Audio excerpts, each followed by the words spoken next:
ओम नमो भगवते वासुदेवाय. अध्याय 6. विराट शरीराची उत्पत्ती. मैत्रेय ऋषी म्हणाले, आपापसात मिळून न राहिल्याने माझ्या महतत्व इत्यादी शक्ती विश्वरचना करण्याच्या कार्यात असमर्थ आहेत. असे पाहून सर्व शक्तिमान भगवान कालशक्तीचा स्वीकार करून एकाच वेळी महतत्व, अहंकार, पंचमहाभूते, पंचतन्मात्रा, मन, 5 कर्मेंद्रिये व 5 ज्ञानेंद्रिये अशा 23 तत्वांच्या समुदायात प्रविष्ट झाले. त्या समुदायात प्रविष्ट होऊन त्यांनी जीवांच्या निगडित असलेल्या संचित कर्माला जागृत केले आणि एकमेकांपासून वेगळ्या असणाऱ्या त्या तत्वसमूह घटकांना आपल्या क्रियाशक्तीच्या द्वारे आपापसात मिसळून टाकले. ज्याची क्रियाशक्ती जागृत केली आहे अशा त्या 23 तत्वांच्या समूहाने भगवंतांच्या प्रेरणेने आपल्या अंशातून विराटाला उत्पन्न केले. जेव्हा भगवंतांनी अंशरूपाने आपल्या त्या शरीरात प्रवेश केला तेव्हा विश्वरचना करणारा तो महतत्वादिकांचा समुदाय एक दुसऱ्यात मिसळून जाऊन विराट रूपाने परिणाम पावला. त्यामध्येच हे चराचर राहिले. पाण्यामध्ये जे अंड्याच्या रूपात आश्रयस्थान होते तेथे सर्व जीवांना आपल्यात घेऊन तो सुवर्णमय विराट पुरुष 1000 दिव्य वर्षापर्यंत राहिला. तो विश्वरचना करणाऱ्या तत्वांचे कार्य असणारा विराट ज्ञान, क्रिया आणि आत्मशक्तीने संपन्न होऊन या शक्तीपासून त्याने स्वतःचे क्रमशः 1 हृदयरूप, 10 प्राणरूप आणि त्रिविध आध्यात्मिक, आदि दैविक, आदि भौतिक रूप असे विभाग केले. हा विराट पुरुषच प्रथम जीव असल्या कारणाने सर्व जीवांचा आत्मा जीवरूप असल्याने परमात्म्याचा अंश आणि प्रथमच उत्पन्न झाला असल्याने भगवंतांचा आद्य अवतार आहे. हा संपूर्ण भूत समुदाय चराचर सृष्टी यांच्यातच प्रकाशित होतो. हा विराट अध्यात्म, आदिभूत आणि आदि दैव रूपाने 3 प्रकारच्या, प्राण रूपाने 10 प्रकारच्या आणि हृदय रूपाने 1 प्रकारचा आहे. विश्वाची रचना करणाऱ्या महतत्वादिकांचे अधिपती असणाऱ्या श्री भगवंतांनी त्यांच्या प्रार्थनेचे स्मरण करून त्यांच्या वृत्ती जागविण्यासाठी आपल्या चेतन रूप तेजाने त्या विराट पुरुषाला प्रकाशित केले, त्याला जागविले. तो जागृत होताच देवतांच्या साठी किती ठिकाणे उत्पन्न झाली हे मी सांगतो, ऐका. विराट पुरुषाचे प्रथम मुख प्रकट झाले. त्यामध्ये लोकपाल, अग्नी, वाक इंद्रियासह प्रकट झाला. त्यामुळेच हा जीव बोलतो. नंतर विराट पुरुषाची टाळू उत्पन्न झाली. तीत लोकपाल वरून आपला अंश रसनेंद्रियासह राहिला. यामुळे जीव रस ग्रहण करतो. त्यानंतर त्या विराट पुरुषाला 2 नाकपुड्या उत्पन्न झाल्या. त्यात दोन्ही अश्विनी कुमार आपल्या अंश ज्ञानेंद्रिय सहित प्रविष्ट झाले. यामुळे जीव वास ग्रहण करतो. अशाच प्रकारे जेव्हा विराट पुरुषाच्या शरीरात डोळे प्रकट झाले तेव्हा लोकपाल सूर्याने आपला अंश नेत्रेंद्रियसह त्यात प्रवेश केला. त्या नेत्रेंद्रियमुळे पुरुषाला विविध रूपांचे ज्ञान होते. त्यानंतर त्या विराट पुरुषाला तत्व उत्पन्न झाली. त्या त्वचेत वायू आपला अंश त्वगिंद्रियासहित राहिला. त्याच त्वगिंद्रियामुळे जीवाला स्पर्शाचा अनुभव येतो. जेव्हा याला कानाची छिद्रे उत्पन्न झाली तेव्हा त्या दिशांनी आपला अंश असलेल्या श्रवणेंद्रिय यासह प्रवेश केला.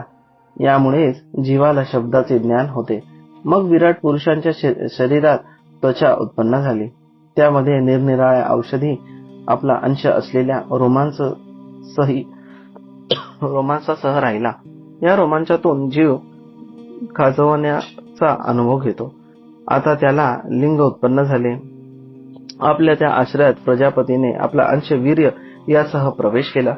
त्यामुळे जीव आनंदाचा अनुभव घेतो. यानंतर विराट पुरुषाचे गुदद्वार निर्माण झाले. त्यात लोकपाल मित्राने आपले अंश पायू इंद्रिय यासह प्रवेश केला. याद्वारे जीव मलत्याग करतो. नंतर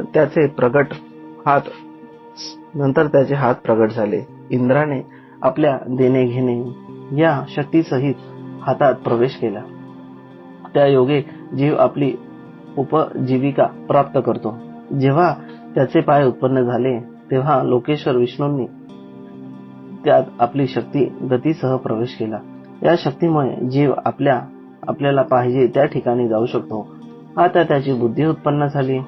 तीत वाणीच्या स्वामी ब्रह्मदेवाने आपलाच अंश असलेल्या बुद्धी शक्ती हिच्यासह प्रवेश केला.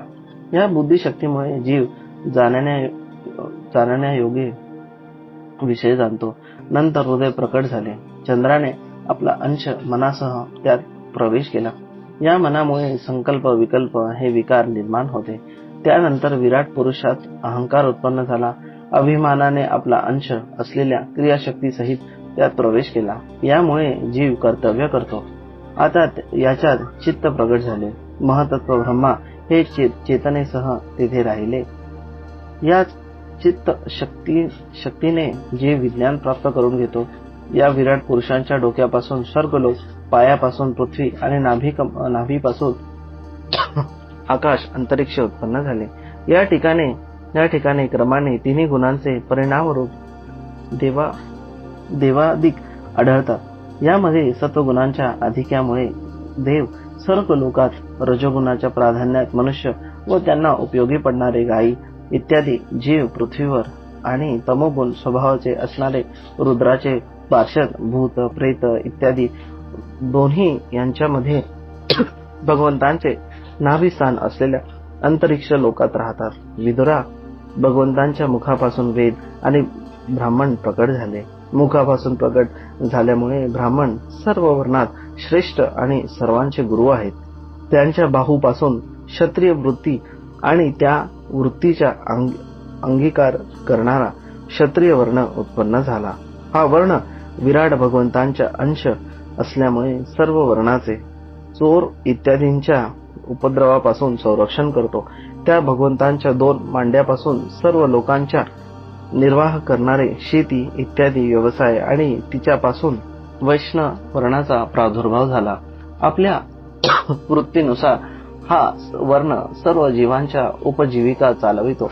यानंतर सर्व धर्म व्यवस्थित जाणण्यासाठी भगवंतांच्या चरणापासून सेवा वृत्ती प्रकट झाली आणि ती पासून प्रथम ती वृत्ती धारण करणारा शूद्र वर्ण प्रकट झाला. या सेवा वृत्तीनेच श्रीहरी प्रसन्न होतात. हे 4 वर्ण आपापल्या वृत्तीसहित ज्यांच्यापासून उत्पन्न झाले त्या आपले गुरु श्रीहरींचे आपापल्या धर्माने चित्त शुद्धीसाठी श्रद्धापूर्वक पूजन करतात. विदुरा हा विराट पुरुष काल, कर्म आणि स्वभाव शक्तीने युक्त असलेल्या भगवंतांच्या योगमायेच्या प्रभावाला प्रकट करणारा आहे.